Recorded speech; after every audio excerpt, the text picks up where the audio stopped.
সবাইকে আজকে একটি জামা কাটিং দেওয়া থ্রি পিসের জামা কীভাবে কাটিং করবেন এটা যে সম্পূর্ণভাবে দেখিয়ে দেবো। ভিডিওটা না টেনে সম্পূর্ণ ভিডিওটা দেখবেন, তাহলে আশা করি এই ভিডিওটা দেওয়ার পরে আপনার কামিজ কীভাবে কাটতে হয় সেটা আর প্রশ্ন করতে হবে না বা আর ভিডিও দেখতে হবে না। চলুন শুরু করা যাক। এই যে একটি পার্ট আমরা সুন্দর করে বাদ দিয়ে দিলাম। পার্টগুলো আলাদাভাবে কেটে নেবেন, কীভাবে আলাদাভাবে পার্টগুলো কাটবেন আমাদের চ্যানেলে আরেকটি ভিডিও দেওয়া আছে, সেই ভিডিওটা দেখে আসবেন, অথবা এই ভিডিওর শেষেই আমরা ওই ভিডিওটা দিয়ে দেব, দেখে নেবেন। এই যে একটা পার্ট আমরা বাস করে নিলাম, এই পার্টটা আমরা এভাবে সুন্দর করে বাস করে নিয়েছি, ঠিক আছে। তো পিছর পার্টটা আপনারা প্রথমে বিছাবেন এভাবে,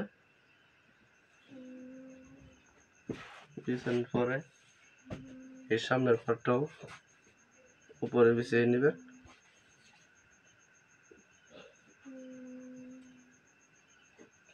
সুন্দর করে বিছানোর পরে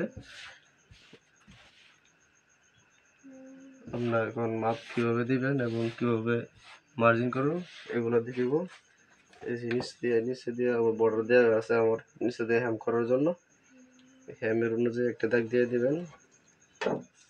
একটা মার্জিন করার পরে জামার লম্বা হচ্ছে 43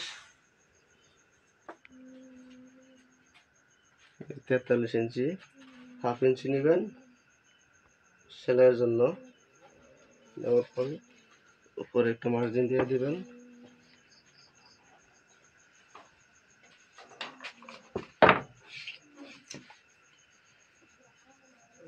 শোল্ডার নেবেন, বডি হবে জামাটা 38 বডির জন্য শোল্ডার নেবেন 6.5 এবং হাতার মোহরের সাইডে নেবেন 6। শোল্ডার থেকে নিচ পর্যন্ত যেখানে পাড়াটা থাকবে ওখানে নেবেন 19.5।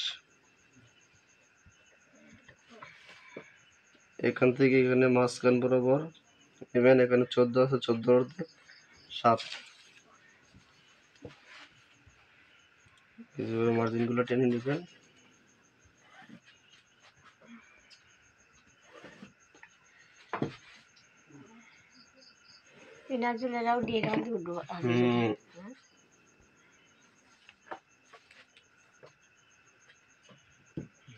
এখন আমরা নেব বডির মাপ। বডি হচ্ছে 38, 38-এর অর্ধেক 19, 19-এর অর্ধেক 9.5। এই যে 9.5 এতটুকু নেবেন সিলিং অ্যালাউন্স। কমর হচ্ছে 33, 33 অর্ধেক 16.5, 16.5 অর্ধেক 8 ইঞ্চি 200 নেবেন। এই যে 8 ইঞ্চি 200 নেওয়ার পরে এতটুকু সিলিং অ্যালাউন্স। এখানে নেবেন 37, 37 অর্ধেক 18.5, 18.5 অর্ধেক হচ্ছে 9 ইঞ্চি 200। এই যে 9 ইঞ্চি 200 নেওয়ার পরে এখানে যত আসে এখানে আসে 10.5 আর গ্যার নেবেন আর 200 আর 2 ইঞ্চি বেশি। এই যে 10.5 আর এই যে 2 ইঞ্চি বেশি, ঠিক আছে। মার্জিন করা মোটামুটি শেষ। এবং মার্জিনগুলো আমরা দাগগুলো শেপ কাট দ্বারা মিলিয়ে নিব। এই যে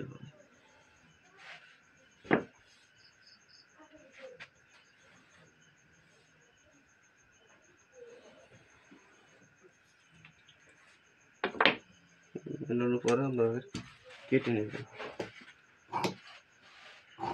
ডিজাইন গুলো হবে এজন্য গলাটা আমরা কাটবো পেস্টিং এ।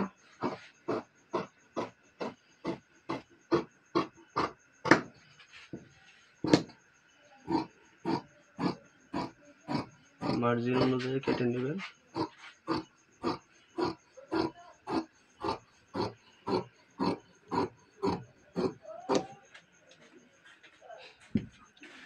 নিচের সাইড দিয়ে এদিকে একটু ডাল হইব আর এখান থেকে এভাবে সুন্দর করে কেটে নেবেন।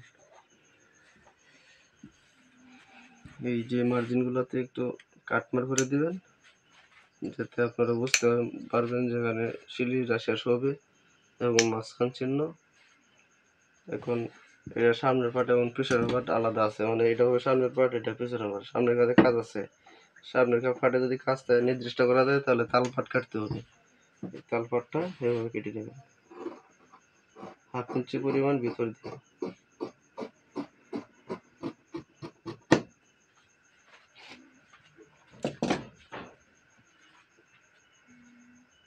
জামা কাটা তো শেষে, এখন আমরা দেখাবো হাতাটা কিভাবে কাটবেন, সেই হাতাটা কাটিং।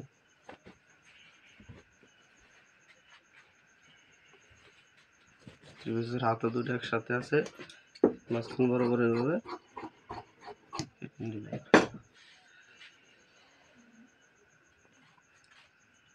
উল্টো সাইডে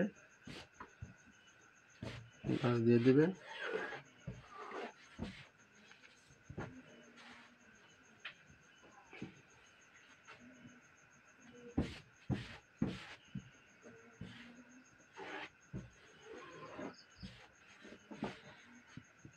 দুইটা একসাথে কেটে নিতে পারবেন ভাঁজ দিয়ে।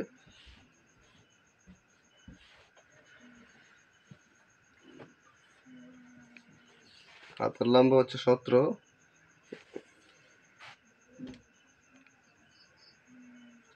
এই যে 17, এতটুকু লাগবে সেলাই অ্যালাউন্স। 3 ইঞ্চি পরিমাণ নিচে এইভাবে একটা দাগ দিয়ে দিবেন। এখানে নেবেন 8.5 হাতার মহড়া, আর হাতার মুখ হবে 10, এই যে 10, এটুকু সেলাই অ্যালাউন্স। এভাবে শেপ কাটটা মিলিয়ে নেবেন।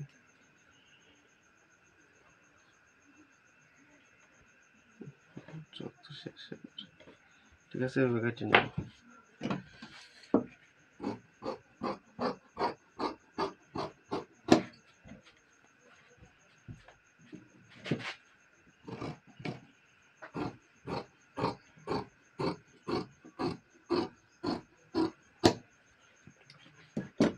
আমাদের হাতা কাটা শেষ। ভিডিওটা যদি ভালো লাগে অবশ্যই চ্যানেলটা সাবস্ক্রাইব করবে এবং একটি লাইক করে দিবেন। আপনার যদি বুঝতে সমস্যা হয় তাহলে কমেন্ট বক্সে জানিয়ে দিবেন, পরবর্তী বোঝানোর জন্য চেষ্টা করব ইনশাল্লাহ। ধন্যবাদ।